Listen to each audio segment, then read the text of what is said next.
조선 후기 전라도 전주에 김부자라 불리는 부유한 양반가가 있었습니다.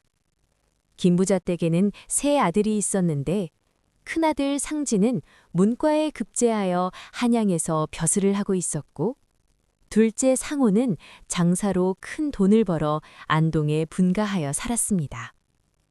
하지만 막내 아들 상유는 30이 다 되도록 과거 공부는커녕 기생집과 주막을 전전하며 방탕한 생활만 일삼았습니다. 그는 시도 짓고 노래도 잘 불렀지만 양반 자제가 술과 계집질에만 빠져 지내는 것은 당시로서는 집안의 수치였습니다. 동네 사람들은 상윤을 주색잡기 도련님이라 부르며 혀를 찼고, 어머니들은 자식들에게 저렇게 되면 안 된다며 반면교사로 삼았습니다. 하지만 상윤은 타인의 시선 따위는 안중에도 없다는 듯 오늘도 기생집에서 술을 마시며 웃고 있었습니다. 김부자 부부는 그런 막내 아들이 한심하기만 했습니다. 어느 여름날 상윤이 단골 주막에서 술을 마시고 있을 때 주모로부터 충격적인 소식을 듣게 됩니다. 이웃마을 박진사댁 며느리 월향이 친정으로 쫓겨났다는 것입니다. 월향은 10살 때 개울에서 물에 빠져 허우적거리던 자신을 구해준 은인이었습니다. 당시 16이었던 월향은 어린 상윤을 구한 뒤 따뜻한 차와 엿을 건네주며 다음부턴 조심하렴이라고 말해주었던 고마운 사람이었습니다. 주모는 월향이 쫓겨난 이유가 8년 동안 자식을 낳지 못했기 때문이라고 했습니다. 더 충격적인 것은 월향의 재혼한 어머니가 딸을 이웃고을 정부자 영감의 후처로 단 20냥에 팔아넘기려 한다는 소식이었습니다. 정부자 영감이요? 그 60이 넘은 양반 말입니까? 상윤은 술잔을 모으며 물었습니다. 그렇다네. 게다가 그 영감은 성질이 고약하기로 소문났지. 월량이가 그 집에 가면 얼마나 고생할지. 상윤은 이 소식에 큰 충격을 받았습니다. 아버지를 일찍 여위고 재혼한 어머니 밑에서 구박받으며 자란 월향이 이제는 늙은 영감의 후처로 팔려간다는 사실에 분노가 치밀었습니다. 어린 시절 자신을 구해준 월향 누나가 비참하게 살아가는 모습을 상상하니 가슴이 찢어질 듯 아팠습니다. 그날 밤 상윤은 잠을 이루지 못했고 다음 날 아침 일찍 결심을 굳혔습니다. 상윤은 그동안 아버지께 용돈으로 받아 모아둔 돈 20냥을 모두 꺼내 월향의 친정으로 향했습니다. 무슨 일로 오셨습니까? 월향의 어머니는 김부자댁 막내라는 것을 알고 반색을 하며 물었습니다. 월향을 제 아내로 삼고 싶습니다. 상윤의 말에 월향의 어머니는 잠시 멍하니 있다가 껄껄 웃었습니다. 아니, 김부자댁 도련님이 왜 우리 월향이를? 8년 동안 자식도 못 낳은 계집인데요. 그래도 괜찮습니다. 얼마면 되겠습니까? 상윤이 품에서 돈주머니를 꺼내자 월향의 어머니 눈이 번쩍 뜨였습니다. 정부자 어른께서 20냥을 주신다 하셨는데? 20냥 여기 있습니다. 상윤은 주머니를 통째로 건넸습니다. 월향의 어머니는 돈을 받아들며 비웃었습니다. 하하, 좋습니다. 하지만 정식 혼례는 아닙니다. 그저 파는 것이니 나중에 자식 못 낳는다고 따지지 마십시오. 상윤은 흔들림 없이 고개를 끄덕였습니다. 월향의 어머니가 안방으로 들어가 월향을 불렀습니다. 방 안에서 울고 있던 월향은 상윤을 보고 깜짝 놀랐습니다. 상윤 도련님? 월향 누나, 저와 함께 가시겠습니까? 월향은 고개를 저으며 눈물을 흘렸습니다. 도련님, 저는 자식을 낳지 못하는 몸입니다. 도련님 같은 분이 저를 아내로 맞으시면 집안 어른들께서... 괜찮습니다. 누나가 어렸을 때 저를 구해주셨지 않습니까? 그 은혜를 갚고 싶습니다. 하지만... 누나, 제발 저와 함께 가주세요. 정부자 댁에 가시면 안 됩니다. 상윤의 진심 어린 눈빛에 월향은 결국 고개를 끄덕였습니다. 상윤은 월향의 손을 잡고 김부자 댁으로 향했습니다. 상윤이 월향을 데리고 김부자 댁에 도착하자 집안은 발칵 뒤집혔습니다. 어머니, 제가 아내를 데려왔습니다. 김부자 부인은 얼굴이 하얗게 질렸습니다. 뭐? 뭐라고? 네가 결혼을? 큰아들 며느리 강 씨와 둘째 아들 며느리 윤 씨는 월향을 위아래로 훑어보며 수군거렸습니다. 저 여자 박진사 댁에서 쫓겨난 그 며느리 아닙니까? 맞아요. 8년 동안 자식 하나 못 낳았다던데? 김 부자가 서재에서 나와 상윤을 노려보았습니다. 네 이놈, 불임인 여자를 며느리로 데려오다니 미쳤느냐? 아버지, 월향은 좋은 사람입니다.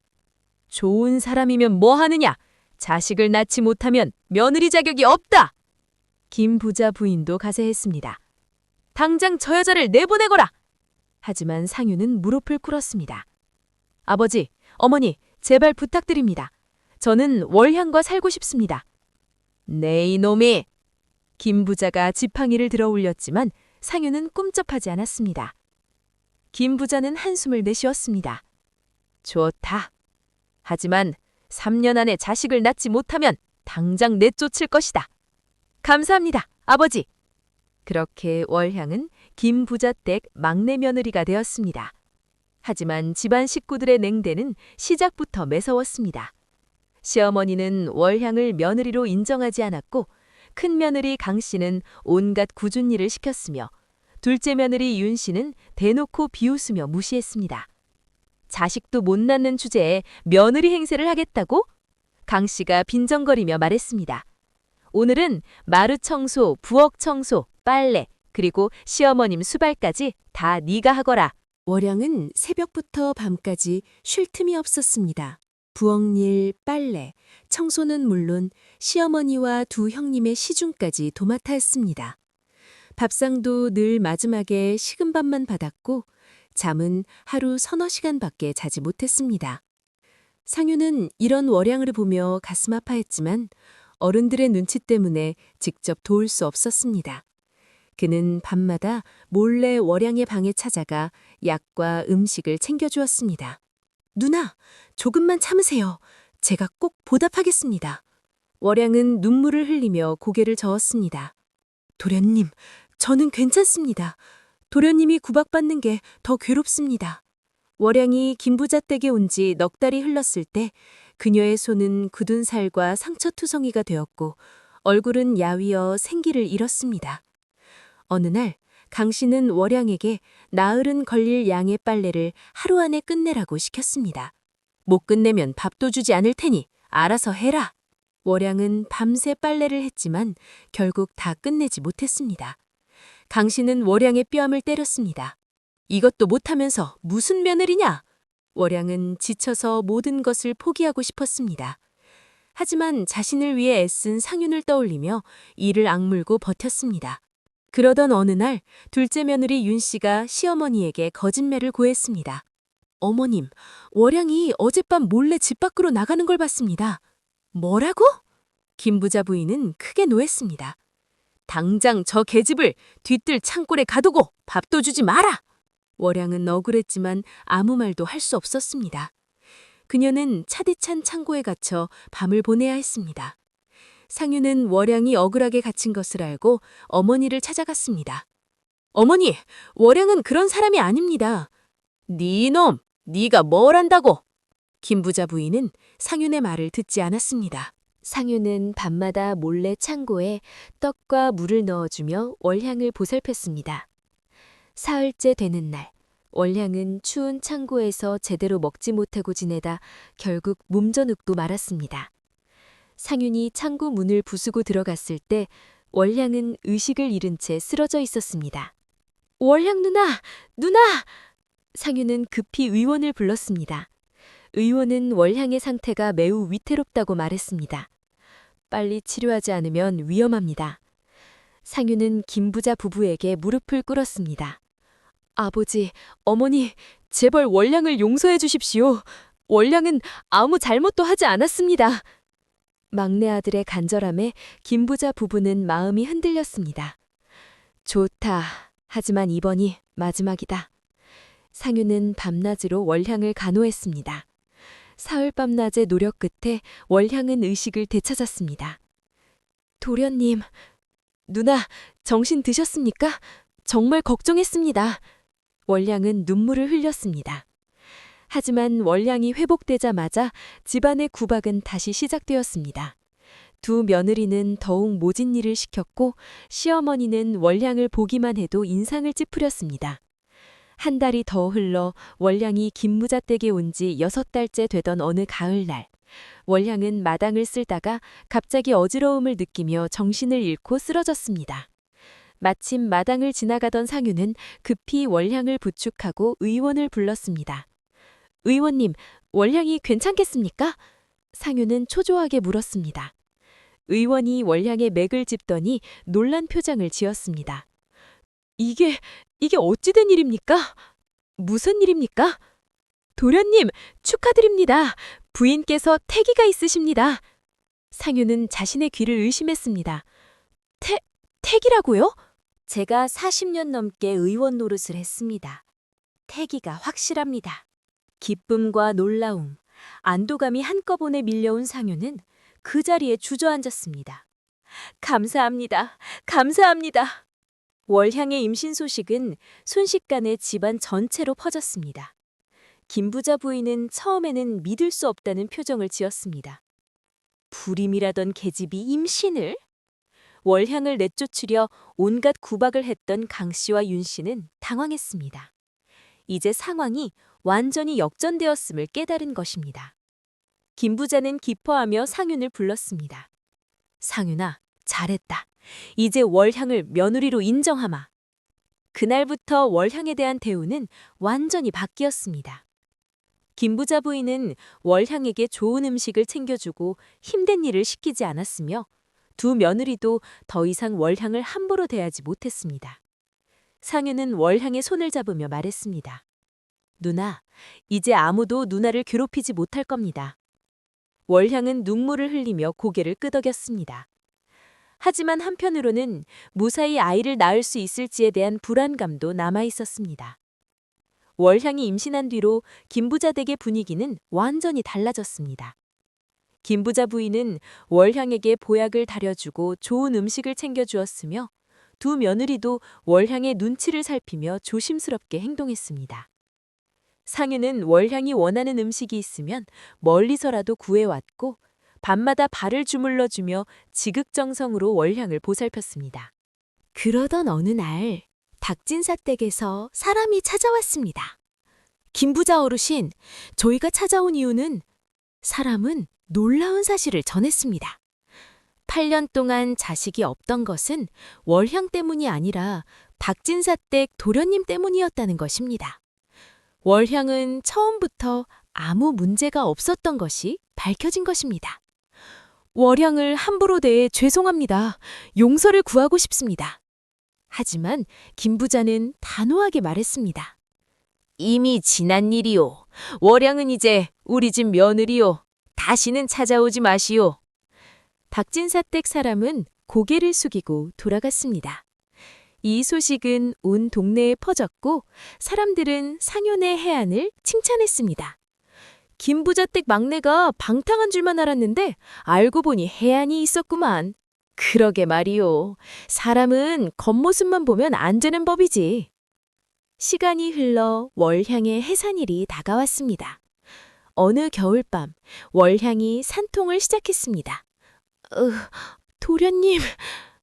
누나, 제가 산파를 불러오겠습니다. 상윤은 급히 산파를 불렀습니다. 김부자 댁 식구들이 모두 월향의 방 밖에 모여들었습니다. 상윤은 방 밖에서 안절부절 못하며 월향의 무사를 빌었습니다. 제발 무사하시기를. 새 시즌이 지난 후 마침내 갓난아기의 울음소리가 들려왔습니다. 으앙! 으앙! 산파가 문을 열고 나왔습니다. 축하드립니다. 건강한 사내아이입니다.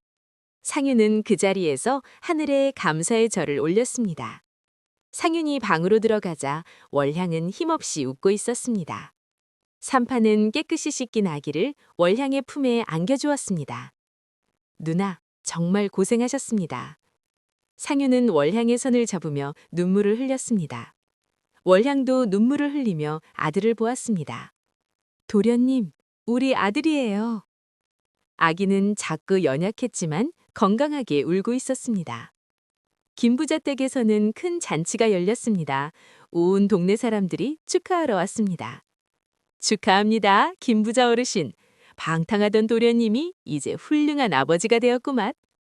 월향을 구박했던 두 며느리도 이제는 월향에게 진심으로 축하 인사를 건넸습니다. 동서, 축하합니다. 월향은 그들을 보며 미소를 지었습니다. 상유는 아들의 이름을 은성이라 지었습니다. 은혜의 별이라는 뜻을 담은 이름처럼 상윤과 월향에게 큰 은혜이자 희망의 별로 다가온 아들이었습니다.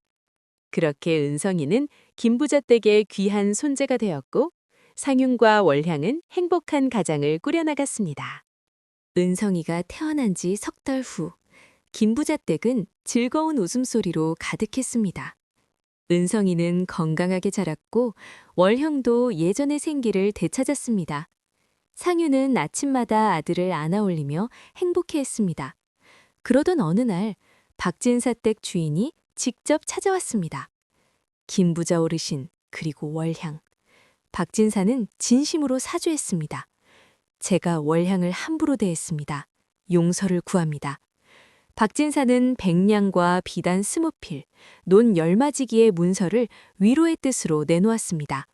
하지만 김부자는 단호하게 거절했습니다. 월향은 이제 우리 집 며느리요. 돌아가시오.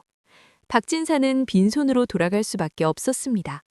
상윤은 더 이상 기생집과 주막을 전전하지 않았습니다. 이제는 가장으로서 가족을 위해 살았습니다. 그는 글솜씨를 살려 서당 훈장이 되었고 아이들을 가르쳤습니다. 상윤은 은성이를 안고 있는 월향의 초상화를 그렸습니다.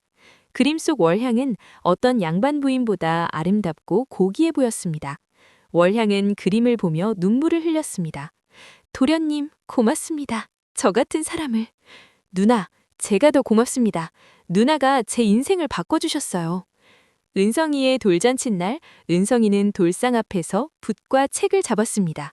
사람들은 그를 잘 쓰고 학자가 될 상이라며 축하했습니다. 김부자는 손자가 훗날 큰 인물이 될 것이라며 기뻐했습니다. 잔치가 끝난 후 상윤과 월향은 잠든 은성이를 바라보며 손을 맞잡았습니다. 스문양으로 시작된 인연이 이렇게 큰 행복으로 돌아왔습니다. 월향은 미소를 지었습니다. 세월이 흘러 은성이는 6살이 되었습니다. 총명하고 착한 아이로 자라 아버지를 따라 서당에 다니며 글을 배웠습니다. 어느 날 은성이가 물었습니다. 아버지, 사람들이 아버지를 주색잡기 도련님이라고 불렀다던데 정말인가요?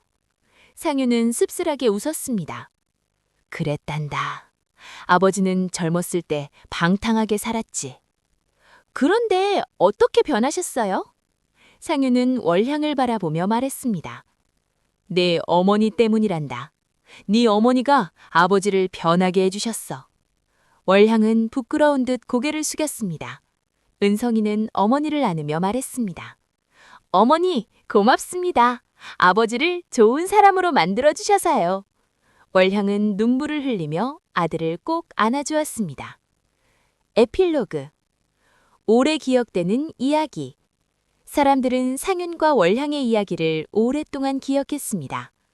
겉모습만 보고 사람을 판단하면 안 된다는 것, 그리고 진심은 언젠가 반드시 보답받는다는 것을 일깨워주는 이야기였습니다. 김부자 댁은 대대로 번창했고 은성이는 자라서 과거에 급제하여 훌륭한 벼슬아치가 되었습니다. 상윤과 월향은 백년해로하며 행복하게 살았습니다. 방탕했던 한량은 훌륭한 아버지가 되었고 버려진 여인은 존경받는 어머니가 되었습니다. 그들의 이야기는 지금도 전라도 지방에 전해 내려오며 사람들에게 진정한 사랑과 헌신이 무엇인지 가르쳐주고 있습니다. 여러분, 오늘의 이야기 어떠셨나요? 사람은 누구나 변할 수 있고 진심은 언젠가 반드시 보답받는다는 것을 보여주는 이야기였습니다. 혹시 여러분 주변에도 겉으로는 방탕해 보이지만 사실은 따뜻한 마음을 가진 사람이 있지 않나요? 사람을 겉모습만으로 판단하지 말고 그 안에 진심을 볼 수 있는 눈을 가지길 바랍니다. 다음 이야기도 기대해 주시고 구독과 좋아요, 알림 설정 부탁드립니다. 그럼 다음 이야기에서 만나요.